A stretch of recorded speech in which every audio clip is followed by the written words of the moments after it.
First thing I'm going to have us do this morning is turn to 2 Samuel chapter 22.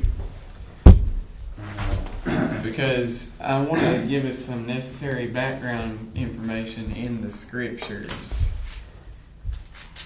that kind of reaffirm what we're doing here. And this is particularly significant for this morning because what we're going to become aware of in 2 Samuel 22 gets recapitulated or reviewed in the Psalms. So if you'll turn there to chapter 22, verse 1, 2 Samuel 22, 1. Actually, yeah, I'll just read verse 1 to 3. Then David spoke to the Lord the words of this song on the day when the Lord had delivered him from the hand of all his enemies and from the hand of Saul. And he said, "The Lord is my rock and my fortress and my deliverer, the God of my strength in whom I will trust, the shield and the horn of my salvation, my stronghold and my refuge. My Savior, you save me from violence." Now skip to, because we're going to read this again. I don't want to read it all just now, but skip to chapter 23, verse 1. It says, "Now these," after he's spoken this whole song to the Lord, he says, "Now these are the last words of David, the utterance of David, the son of Jesse, the utterance of the man raised up on high." Does that sound familiar at all? Yeah. The anointed of the God of Jacob and the sweet psalmist of Israel. The Spirit of the Lord spoke by me, and his word was on my tongue. The God of Israel said, the rock of Israel spoke to me. Doesn't he already call him his rock elsewhere? We just read. He calls him the rock of Israel spoke to me. He who rules over men must be just, ruling in the fear of God, and he shall be like the light of the morning when the sun rises, the morning without clouds, the tender grass springing out of the earth by clear shining after rain. Although my house, now David admits this. First, let's see this. First of all, David speaks the utterances of the Lord. That word utterance here in verse 1 of chapter 23. It's always used a prophetic utterance. It's the word ne'um in Hebrew. It's used such as in Numbers 24, as you recall, when Balaam is prophesying about those things that will come in the latter days. And it's used all over the prophets. And so David is being proclaimed here as a prophet. He's saying, I'm a prophet. God speaks to me. He even flat out says it in verse 2. The Spirit of the Lord spoke by me, and his word was on my tongue. So when he speaks this psalm previously that he just sang to the Lord, I'm going to argue that it's a prophecy. It's the utterance of the son of David. It's the utterance of David, the son of Jesse, who is spoken to by the Spirit of the Lord. His word is on David's tongue. And then in verse 5, though. Can I read it? Yeah, read verse 5. I'm reading this straight from the Hebrew. Okay. Okay. Because not so is my house with God, because an eternal covenant he made to me. Let's see, something set forth when I have to read the rest. But the first part, not so is my house with God, for he has made an everlasting covenant with me, ordered in all things and secure for all my salvation and my desire will he not intend to make it grow. Right. What's he talking about? Well, what does y'all say first off? Same thing, basically. See, God had already promised to build David a house. And so he's talking about his house here. But he's saying right now, my house is not right with God. It's not like this. It's not like the light that shines in the morning, like when the sun rises. It's not just ruling in the fear of God. Yet, he says, God has made a covenant with me, an everlasting covenant, ordered in all things and secure. And this, David says, is his salvation. The New American Standard says, truly is not my house though with God. Meaning, my house is. Oh, that's not what mine says. Okay, well this is what the New American Standard says. But I'm arguing the Hebrew is much clearer. The Hebrew is much clearer, as and usual. It says, my house is not so with God. In other words, Okay. my house is inadequate, it doesn't work. That's what he's saying. It's not that way. But this covenant that God has made with the house of David, to build him a house, he says, is all my salvation and all my desire, and will God not make it increase? Or God make increase is what it says literally. So 3 things here. He's speaking the utterance of a prophet. He says the Spirit of the Lord is speaking through him. He says that his house is not just. It's not ruling in a just way. It's not like the light of the morning when the sun rises. But there's this everlasting covenant that God has made, and that is David's salvation. Now turn to the Psalms. And I tied those words together. Did you notice how I tied those words together through him calling God his rock in both of those places? In the song he sang, he called God his rock. In the last words of David, he called him his rock. The rock of Israel. It's also what it's called in Deuteronomy. Yeah. God's the rock. It's funny because I saw Not to too, mention. it says he shall break him with a rod of iron. And 23:7 it says he must be armed with iron. So Yeah, I didn't even go there, but I wanted to. If you'll turn to Psalm 16, I think that's where we can pick up from last week. And the superscription changes here. It had actually changed from last week too. It just simply said in chapter 15, a Psalm of David. Now in 16 it says a miktam of David. Nobody knows what that is. So we're not going to worry about it. Miktam is just a Hebrew word that we don't know what it means. But we know it's of David, okay? So it goes on to say, preserve me, O God, for in you I put my trust. We've heard that over and over again. That the one speaking puts his trust in the Lord, and that we ought to as well. For some reason, the New American Standard has a footnote that says Miktam might mean atonement, an atonement song of David. I don't know why. I don't know why it would either, Just because wondering. I've never heard of that before. I don't know what the root word could be, but it's mem, kaf, tav, mem, I have no idea, so I just wondered. katam. I don't know if that might be the root word. But anyway. So we've heard that over and over again, and that is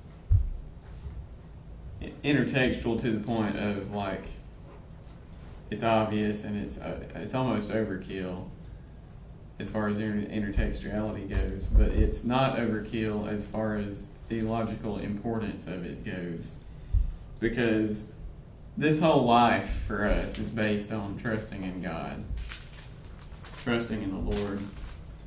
That's what this righteous man does. That's what we're supposed to do, like it says in Psalm 2:12. If we will be blessed like the blessed man if we will trust in the Son whom God has begotten, like it says in Psalm 2. That is our hope and our salvation. as David says. So verse 2, it says, "You have said to the Lord, you are my Lord. My goodness is nothing apart from you." It sounds a little bit like it's worded in Psalm 2, but I'm not going to make a lot about it because there's a lot more to focus on. Verse 3, "As for the saints who are on the earth, they are the excellent ones in whom is all my delight." Or it kind of should be worded, "To the saints who are on the earth, they and the excellent ones, all my delight is in them," basically. "Their sorrow shall be multiplied who hasten after another. Their drink offerings of blood I will not offer, nor take up their names on my lips." Whoever this is speaking, he's kind of fulfilling this characteristic in Psalm 15, the kind of guy who can abide in the holy tabernacle of the Lord on his holy hill. And he doesn't backbite with his tongue. He doesn't speak evil of his neighbor. He doesn't take up a reproach against his friend. Sounds a little bit of the same. And in verse 5 it says, "O Lord," 16. Psalm 16:5. "O Lord, you are the portion of my inheritance and my cup." That is clearly linked to 11:6, which says, and is actually a contrast between who is in 11:6 and who is here in 16:5. The contrast being the wicked versus the righteous. Again, as you see, it says, "Upon the wicked," this is in Psalm 11:6, "upon the wicked he will rain coals, fire and brimstone, and a burning wind, the portion of their cup." Here, this guy says, the portion of my cup is the Lord. That's a big, big, big difference. And again, this shows the contrast between the righteous and the wicked, which starts in Psalm 1 and has carried on ever since then. We've seen it played out. In verse 6, Psalm 16, it says, "Further, the lines have fallen to me in pleasant places. Yes, I have a good inheritance. I will bless the Lord who has given me counsel. My heart also instructs me in the night seasons." Why? Because he meditates on the Torah of the Lord day and night. That's what I get. In verse 8 it says, "I have set the Lord always before me, because at my right hand I shall not be moved." Well, that's the promise that's made of this man who can abide on his holy hill. In chapter 15, verse 5, at the end it says, "He who does these things shall never be moved." In contrast to 10:6, where the wicked says, "He has said in his heart, I shall never be moved." Well, the wicked's wrong. As I said last week, the one who'll never be moved is the one who does the things in Psalm 15. And that's only the righteous one, the blessed man. And he says here again, "Because at my right hand I shall never be moved." The Lord, he is always set before him. So how he can't be moved. The Lord is his portion. The portion of the wicked is fire and brimstone. So he says, "Therefore my heart is glad and my glory rejoices." And that's hearkening back to 7:5, which says, "Yes, let him trample, let the enemy pursue me and overtake me if he has iniquity in him." He says, "Lord, let my enemy pursue me and overtake me, and let him trample my life to the earth and lay my glory in the dust." So he says, lay my glory in the dust. Here he says,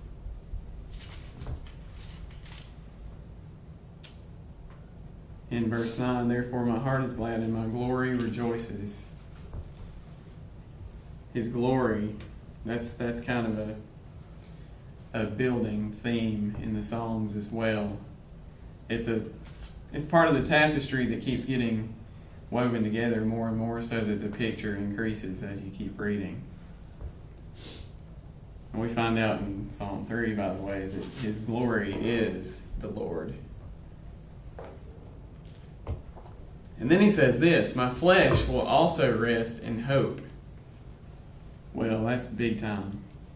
Because why is he dead? He's been proclaimed as dead over and over and over again. Psalm 13:3, for instance, it says, consider and hear me, O Lord my God, and lighten my eyes, lest I sleep the sleep of death. But literally it says, lest I sleep the death. And that goes all the way back to Psalm 3:5, 4:8, 6:5, 7:5, 9:1. But I want to particularly look at 4:8 because it's almost an exact phrase-to-phrase match to Psalm 16:9, where it says, my flesh will rest in hope. 4:8 says, I will both lie down in peace and sleep. For you alone, O Lord, make me dwell in hope. Literally, betak. It's translated safety here in the New King James Version, but here in Psalm 16, it's translated hope, but it's the same word, guys. Same word. There, in fact, are two words that tie these two passages together. Lying down and doing that, lying down in hope. So he says, my flesh will rest in hope, or lie down in hope. Here it says, I will both lie down in peace and sleep. For you alone, O Lord, make me dwell in hope. And that's a pretty huge connection, because that word hope, betak, it only occurs like, I want to say 3 times in the Psalms. I can't quite remember. I didn't write it down, but it's only a very few times. So whenever it does occur, you want to really heighten your senses to see how it's connecting two passages. Yeah. My Bible translates both of them as securely. So I guess they missed the idea. Well, I don't know. It's either way, the important thing is to see that they are connected. Yeah, it's hard to pick that up with the securely translation. Yeah. It's true. I like the idea of hope. I mean, that means he has an expectation of future security as well, and not just present security and safety. The idea that even in death, he has a hope, a future hope. I like that. And I do think that's what is in view here, because he's dead. I mean, he's saying that my flesh will rest in hope. Why? In verse 10, it doesn't leave you to speculate. In verse 10 it says, for you will not leave my soul, my life, in the place of the dead, Sheol. Nor will you allow your Holy One to see corruption. But instead, you will show me the path of life. In your face, in your presence, is fullness of joy, and at your right hand are pleasures forevermore. So, reading this, we get this, to me it's undeniable, doctrine of the death and resurrection of this righteous one, who actually will see the paths of life forevermore and dwell in God's presence forevermore at his right hand.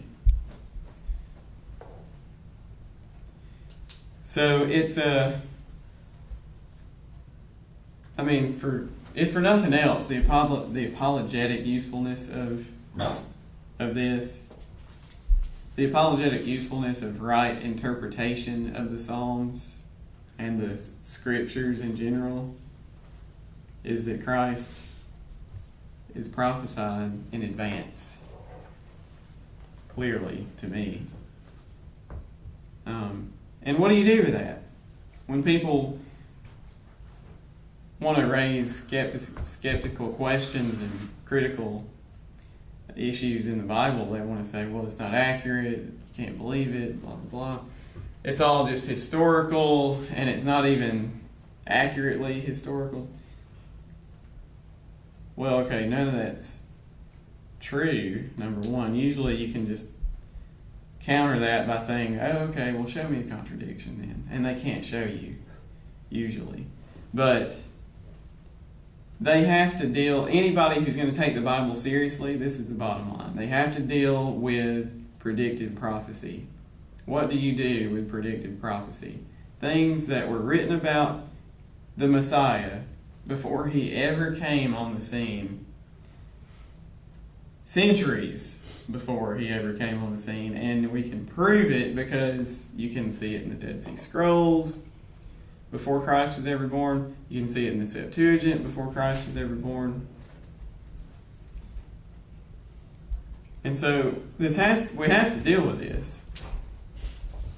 And I'm just coming at this now from an apologetics sense. But doesn't it just increase your faith to know that Paul wasn't an idiot?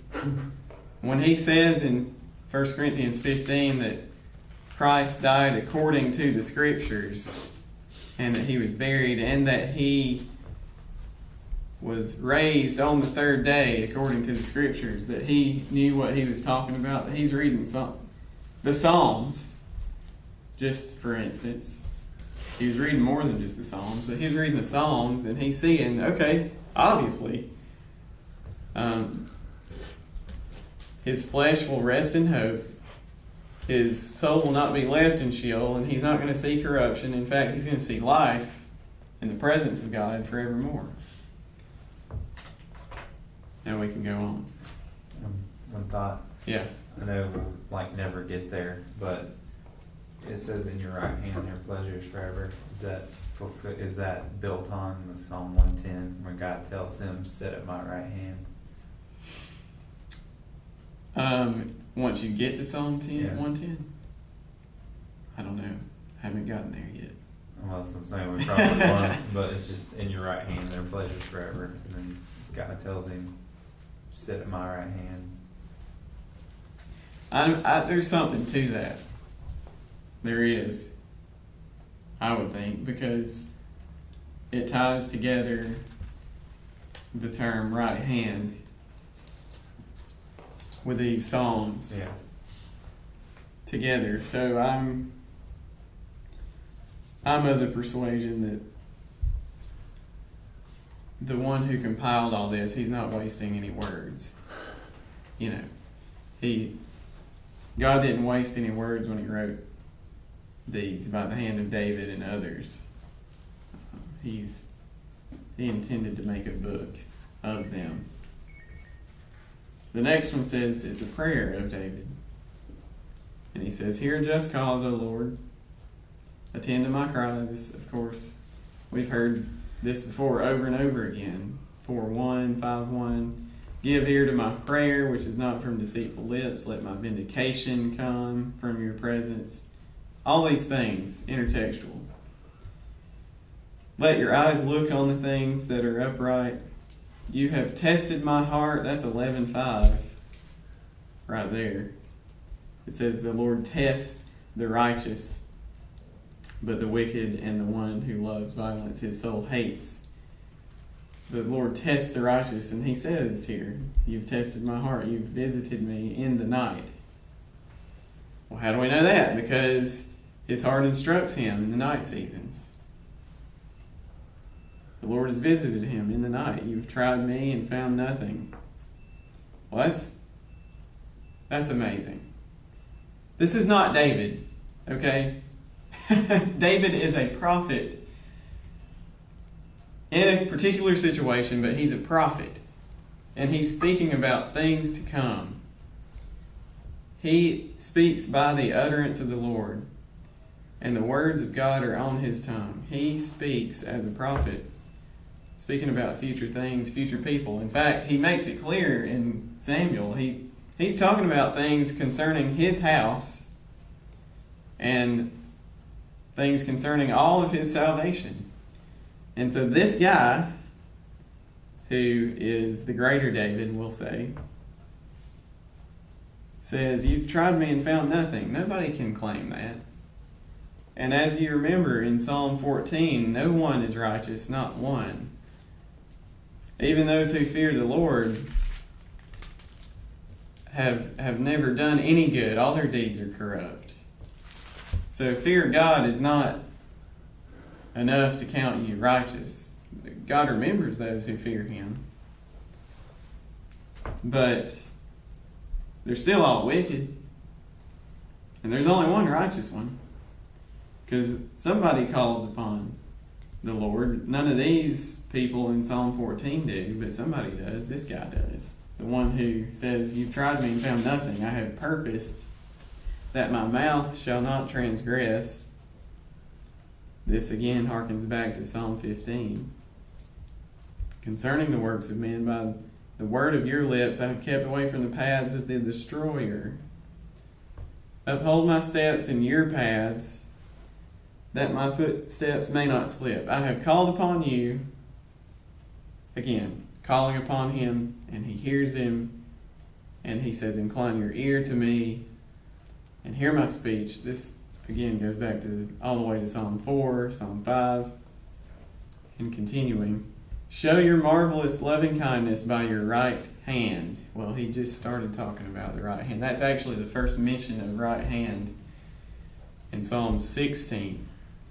It's in the Psalms. It's first mentioned in Psalm 16. And again, here it is mentioned. That word is mentioned in the very next psalm, tying these two together on a level. Show your marvelous loving kindness by your right hand. At your right hand are pleasures forevermore, Psalm 16:11 says. And he says, O you who save those who trust in you. Like Psalm 16 says, preserve me, O God, for I put my trust in you. Keep me from those who rise up. He says, O you who save those who trust in you, from those who rise up against them. Well, that's what Psalm 3:1 says. Lord, how they have increased who trouble me. Many are those who rise up against me. And they say of me, there's no help for him in God. He says the same thing here. But the twist is, and the change here is that he says, you've saved me from those people who rise up against me. And he says, keep me as the apple of your eye, hide me under the shadow of your wings from the wicked who oppress me. Over and over again, it's the righteous versus the wicked. That's the theme of the Psalms. From chapter 1 on. The righteous versus the wicked. And everybody's wicked. The nations are wicked. They're the wicked ones. But there's one righteous guy. The blessed man. The one who David is speaking about over and over again. And he says, so hide me under the shadow of your wings from my deadly enemies who surround me. And that too is intertextual, but I can't remember where it is. I just recognize it. Maybe one of you can recognize it. I mean, that's kind of the point of me reading through these, so that we can all start to see for ourselves how these psalms are tied to each other, so that they build one story together. And in verse 10 it says, they have closed up their fat hearts with their mouths, they speak proudly. See, this again is a contrast between the righteous and the wicked. He says, I kept my lips from saying things that are destructive. And I'm paraphrasing. But yeah, he says, I purpose that my mouth shall not transgress concerning the works of men. Here it says, their mouths speak proudly. Contrast, okay? Look at these things. They have now surrounded us in our steps. Us. Who's us here? Well, again, it sounds like kind of like Psalm 2 where it says, why have the nations plotted a vain thing and set themselves up against the Lord and his anointed? Make sense? They've come together against the Lord and his anointed. And the anointed one here says, he associates himself with the Lord. He says us. They've set themselves up against us. They've surrounded us in our steps. They have set their eyes crouching down to the earth as a lion is eager to tear his prey and like a lion lurking in secret places. Well, this again harkens back to Psalm 7 verse 2 and 10:9. 10:9 says he lies in wait secretly. As a lion in his den, he lies in wait to catch the poor. He catches the poor when he draws him into his net. Like a lion. So the wicked here is portrayed again as a lion lurking in secret. He's going to catch the poor. This poor man. But he says, arise, O Lord, which occurs in verse 7. That phrase occurs, but it's concerning the wicked. It says, just like in Psalm 3:1, that God saves him from those who rise up against him. It's the same word, kum. Here, the Lord arises to confront and cast down the wicked. So they've risen up, but the Lord's going to rise up too, guys, for this man. The righteous man, the anointed one. He's going to have the wicked confronted because the Lord's going to rise up even though they've risen up against him. And he says, deliver my life from the wicked. So he's talking about the wicked here. It's clear. With the sword, with your hand from men, O Lord, from men of the world who have their portion in this life. Well, see, again, a contrast. Their portion, the wicked's portion, is in this life, as opposed to what is going on with him. He says, the Lord is my portion in Psalm 16:5. The Lord is the portion of his cup. But for the wicked, the portion that they have is just in this world. It doesn't go any further, but the Lord is forever. And he says, and those in whose belly you fill with your hidden treasure, they are satisfied with children and leave the rest of their possession for their babes. As for me, though, he says, again, contrasting himself with the wicked, he says, as for me, I'll see your face in righteousness. Just like it says in 16:11, in your face is fullness of joy.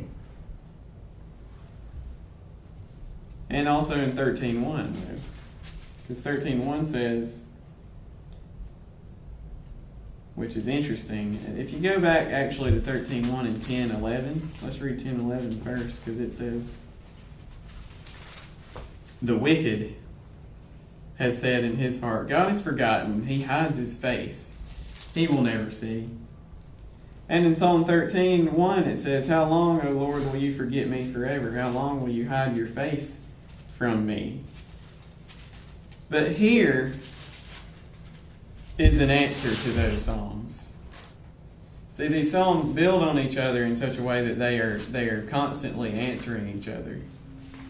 They're echoes of each other. And here it says in Psalm 17:15, as for me, I will see your face in righteousness. So this hope that is granted to him, I think, is future oriented. That's why I think it's good to translate that word hope.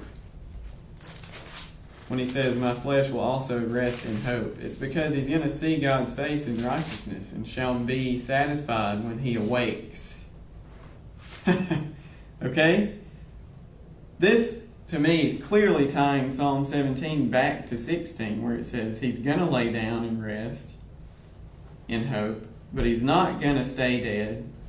And in fact, he is going to wake up and be satisfied in God's likeness. He's going to be like God. Do you see how you can't read a psalm in isolation and expect to understand it completely?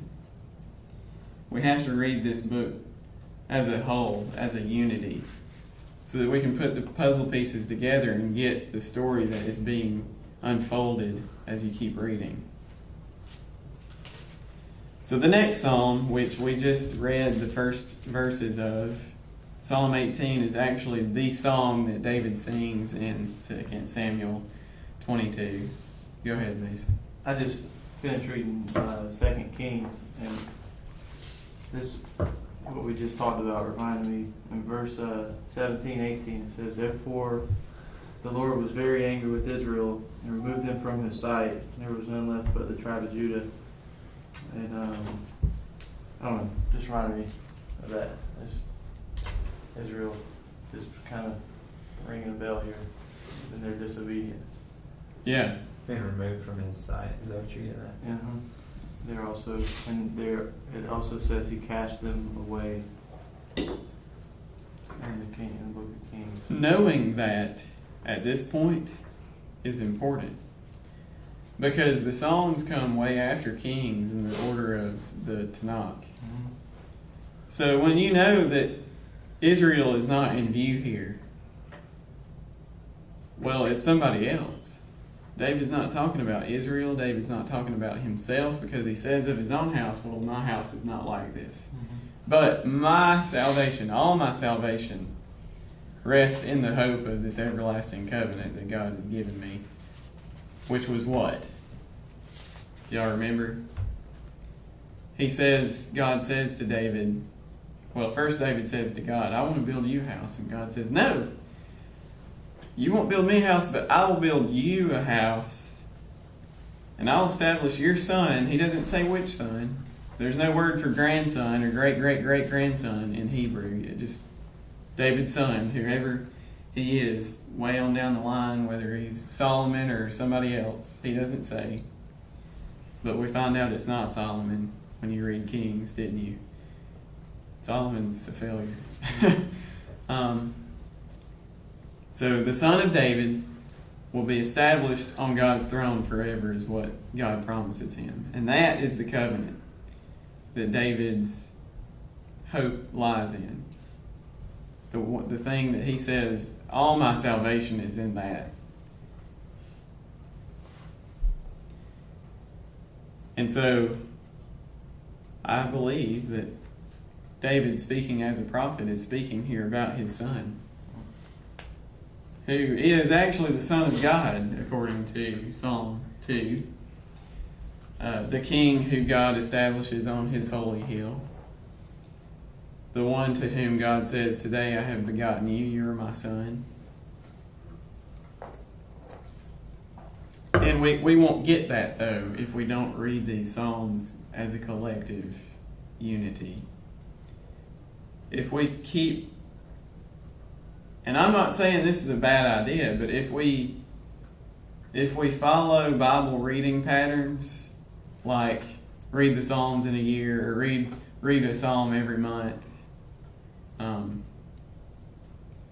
there's probably one out there where you read a Psalm and a proverb every day for a month. If you do that, you're going to wind up missing important things, unless you keep in your mind and highlight as you go along how the story unfolds as you read. But if you read Psalms individually, compartmentally like that,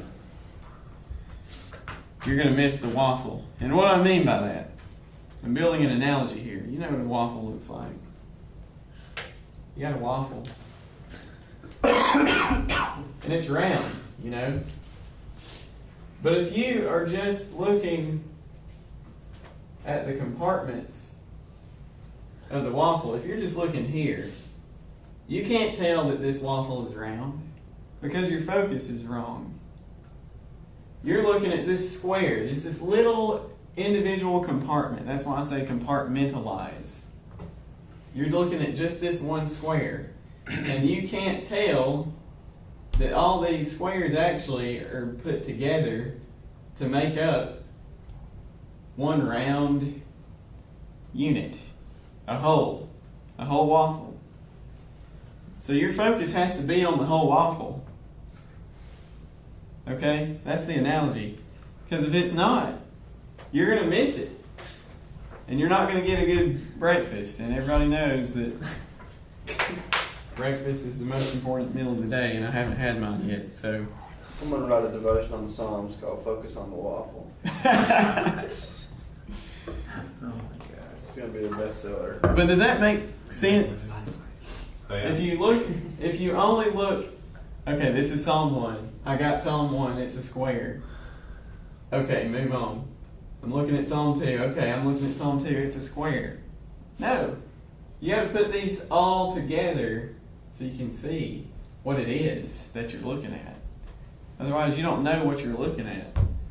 And thus, we have form critical scholars out there saying the Psalms, they don't make a lick of sense. They're not in any kind of order.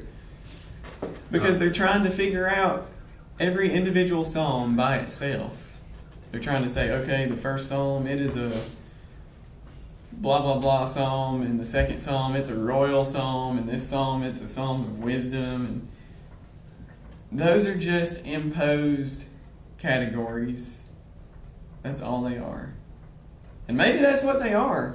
But regardless of that, those individual psalms have been put together to make this.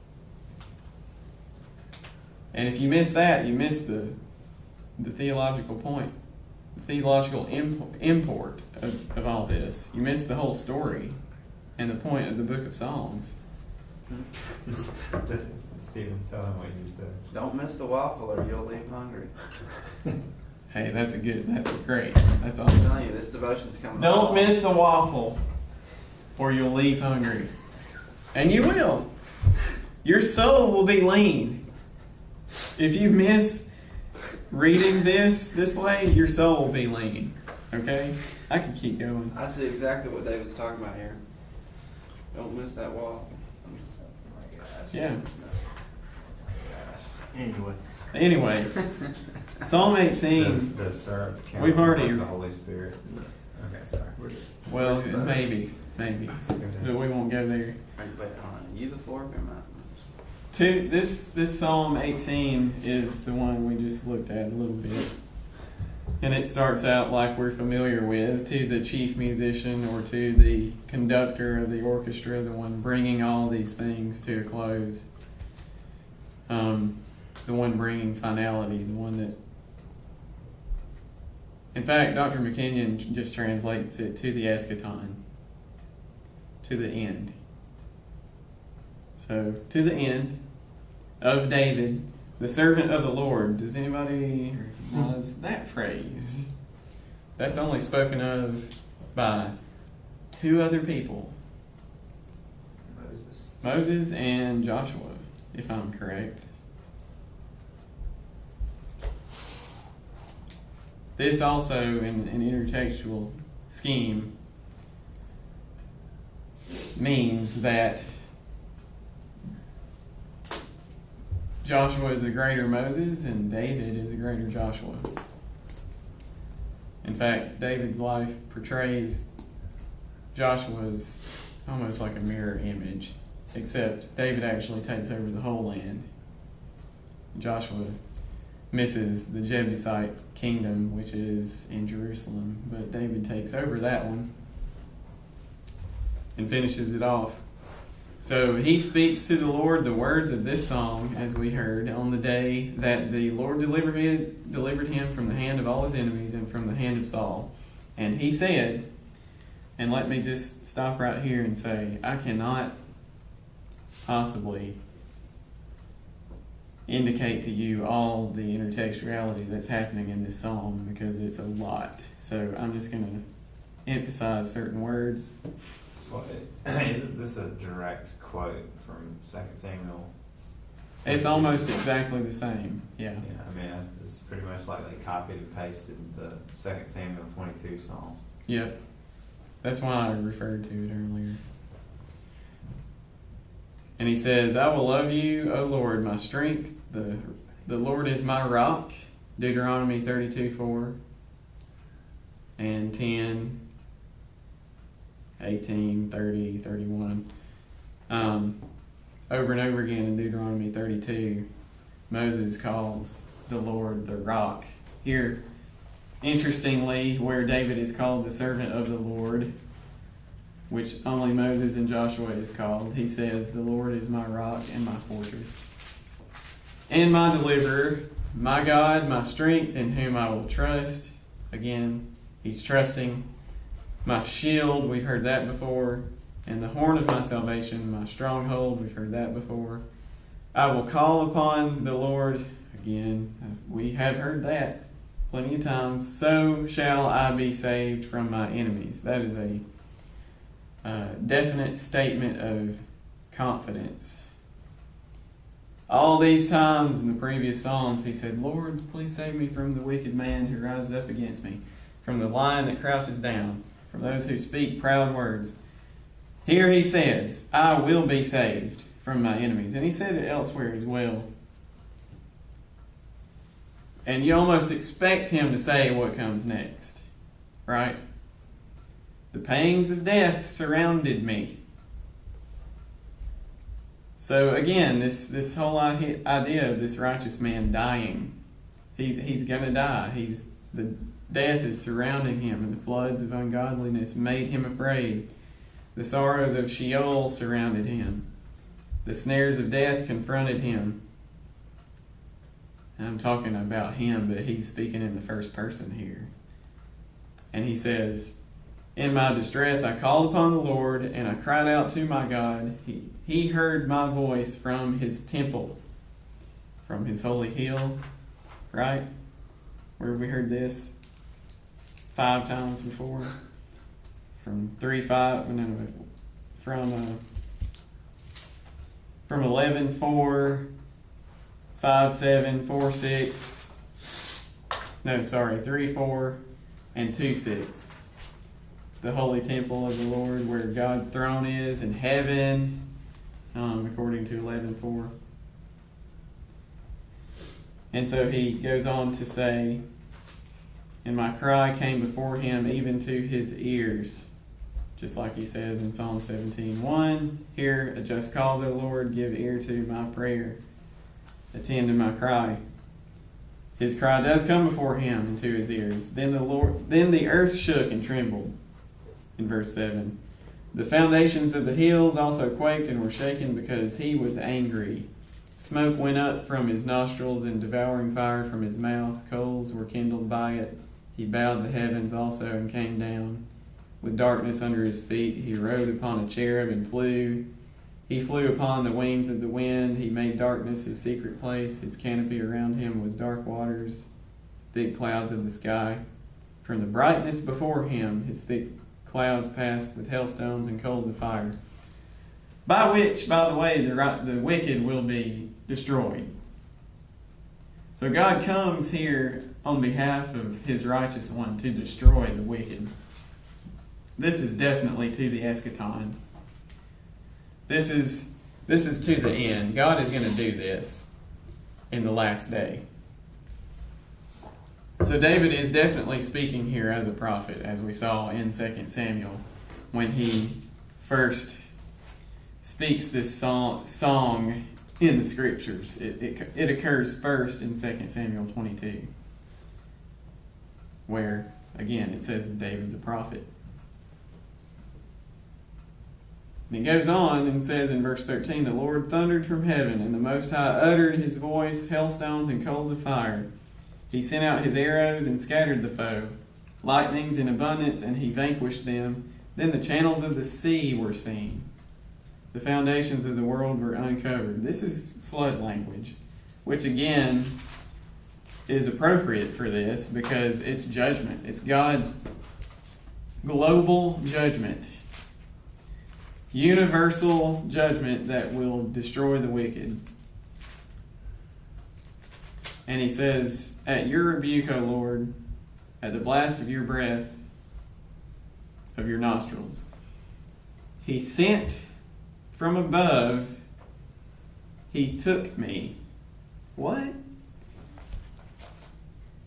Okay, God sent from above and he took this righteous one, the anointed one, who is being spoken of here. He took him and he drew him out of many waters. This is like Jonah. It's hearkening back to the book of Jonah, which comes right before this book in the book of the 12. Jonah was drawn out of many waters too, but somebody else was also drawn out of waters. Who was that? Whose name means drawn out? Moses. Right. Exodus 15 says, from the breath of your nostrils also, and then talks about pulling them out of the water. Sounds like the Exodus song too, doesn't it? See, I didn't even look at that, but that's a good parallel. So again, he's being portrayed here like Moses, like Jonah, drawn out of many waters. He delivered me from my strong enemy, from those who hated me, for they were too strong for me. They confronted me in the day of my calamity. What does that mean? What is his day of calamity?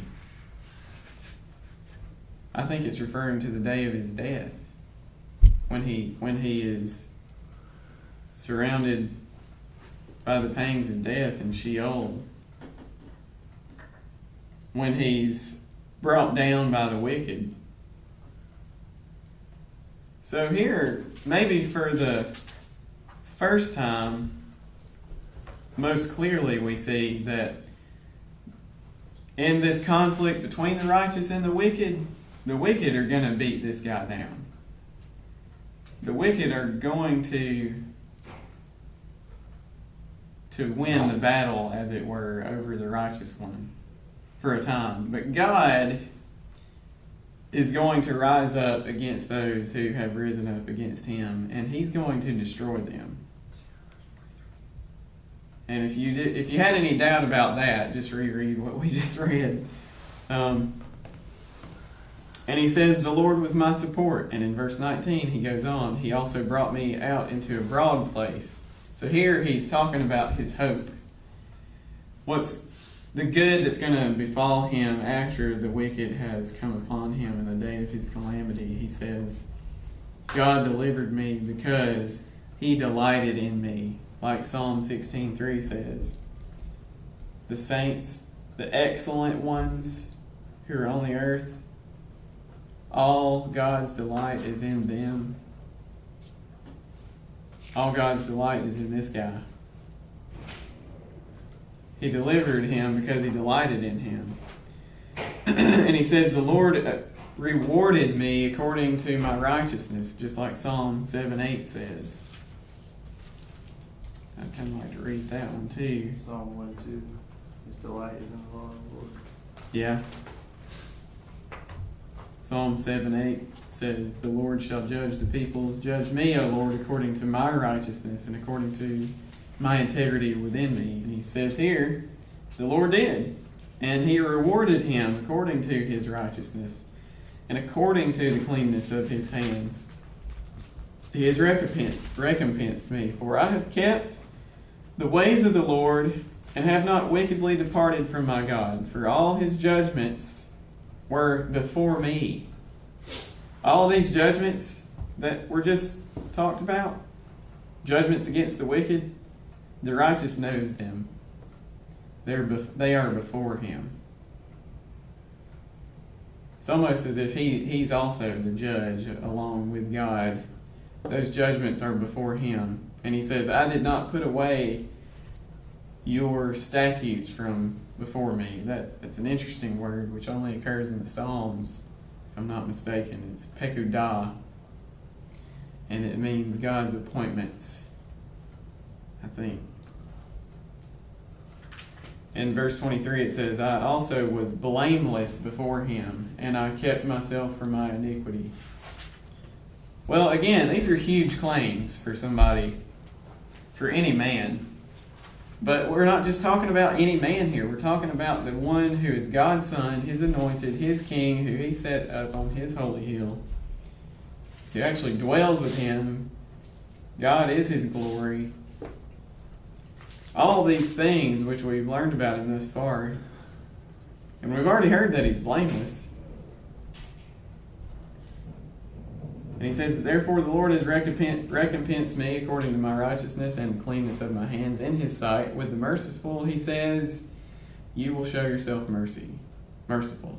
With a blameless man, you will show yourself blameless. With the pure, you will show yourself pure. And he does. He does that for this man. But he says, with the devious, you'll show yourself shrewd. For you will save the humble people, but will bring down haughty looks. That's talking about us. If we're humble, God will save us too, but he'll bring down the haughty. But we got to be like this guy somehow, or we got to trust in him like Psalm 2 says. For you will light my lamp, the Lord my God will enlighten my darkness. That's also intertextual. For by you I can run against a troop, by my God I can leap over a wall. As for God, his way is perfect. If this guy knows God's way and God's way is perfect, this guy is perfect. Okay? Bottom line. And he goes on to say, the word of the Lord is proven. He is a shield to all those who trust in him. Again, an intertextual link that goes all the way back to Psalm 3, where it says, but you, O Lord, are a shield for me, my glory, and the one who lifts up my head. Well, this verse 30 harkens back to 12:6, where it's talked about the word of the Lord. It says the words of the Lord are pure words, tried like silver in the furnace of earth, purified 7 times. I don't know what to make of that exactly, but that God's words are pure and they're perfect. In verse 31, again, he talks about God being his rock. And he says, who is God except Yahweh? And who is a rock except our God? It is God who arms me with strength and makes my way perfect. So see, God's way is perfect, and he says he makes my way perfect too. He makes my feet like the feet of a deer and sets me on my high places. He teaches my hands to make war so that my arms can bend a bow of bronze. So he's going to be out judging too, wiping out these wicked people. You have also given me the shield of your salvation. Your right hand, 17:7, has upheld me. Your gentleness has made me great. You enlarged my feet under me so that my feet did not slip. That's 17 verse 5. Harkens back to that, where it says, uphold my steps in your paths, my footsteps may not slip. Verse 37 in chapter 18, I have pursued my enemies and I have overtaken them. So these enemies who rose up against him in the day of his calamity, who took him down, who killed him, he goes back to pursue them and he overtakes them. And he says, neither did I turn back again till they were destroyed. I have wounded them so that they could not rise. So the ones that have risen up against him, they couldn't rise up anymore.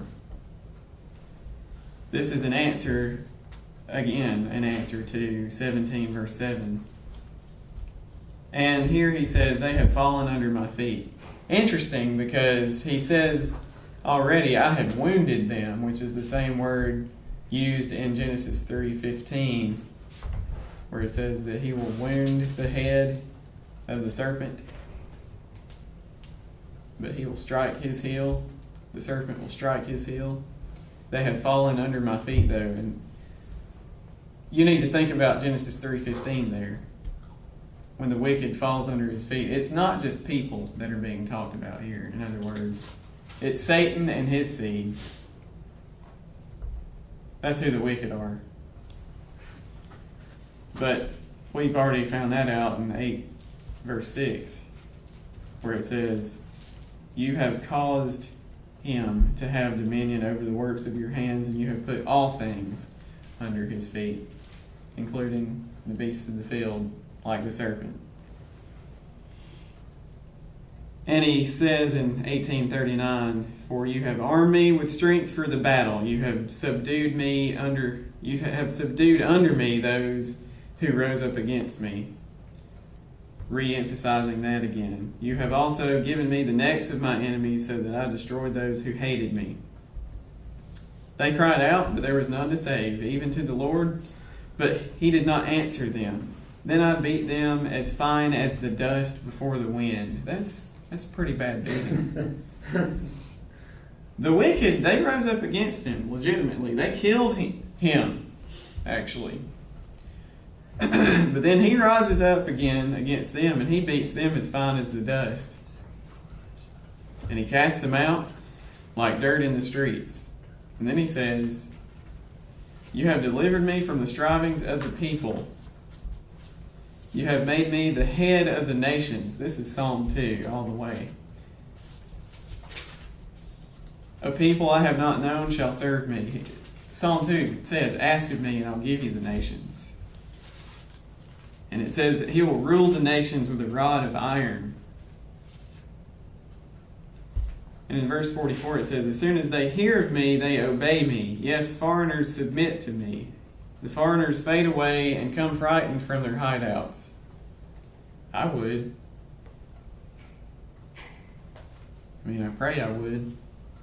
We should. Then he proclaims this, the Lord lives. I didn't know God was ever dead, that he should need to live, but I guess that might be neither here nor there. And he says, blessed be my rock, let the God of my salvation be exalted. It is God who avenges me and subdues the peoples under me. Again, Psalm 2. He delivers me from my enemies. You also lift me up above those who rise against me. That's Psalm 3:2. Did you go over, we got distracted. Did you go over verse 43? You already read that? Yes. And Stephen, what did you point out a minute ago? It says, the people whom I have not known serve me. As soon as they hear, they obey me. Foreigners submit to me. Yeah. Did you mention that? Because we weren't. Yeah, that's Psalm 2 all the way. Yeah, and it's also Deuteronomy 32:21 where it says, I'll make you jealous with a knot of people. Then Isaiah 2:23 says, those people who are not my people are going to be my people. Yep. We're here the same language. People whom I have not known serve me. Oh, it gets much clearer in verse 49. The people shall be to him. Yep. We got just a little bit of time, so let me finish up here. All right. He says, you've delivered me from the violent man. That's interesting. You also lift me up above those who rise against me. Well, we've made that clear, and that harkens back to Psalm 3, verses 2 through 3. But in verse 49, it becomes even more clear what you're talking about. Therefore I will give thanks to you, O Lord, among the Gentiles, among the nations, and sing praises to your name. Great deliverance he gives to his king, and shows mercy to his Messiah, his anointed, to David and his seed forevermore. This is a messianic psalm, if ever there was one. It's talking about the seed here. And notice here in one verse, it equates three personas: the King of Psalm 2, the Messiah of Psalm 2, and the seed of David. They're the same person. And that is who is being referred to here. In fact, who is speaking in the first person here in this psalm and other psalms that we've already read. His is the voice that David is speaking prophetically. Just as he says, the Spirit of the Lord is upon me, and his words are on my tongue. The utterance of David. That's his prophecy of his son who will come to rule the nations and who will bring about God's judgment, who will rise from the dead even though the wicked struck him down, and who will rule forevermore on God's throne. And we will pick up there next week.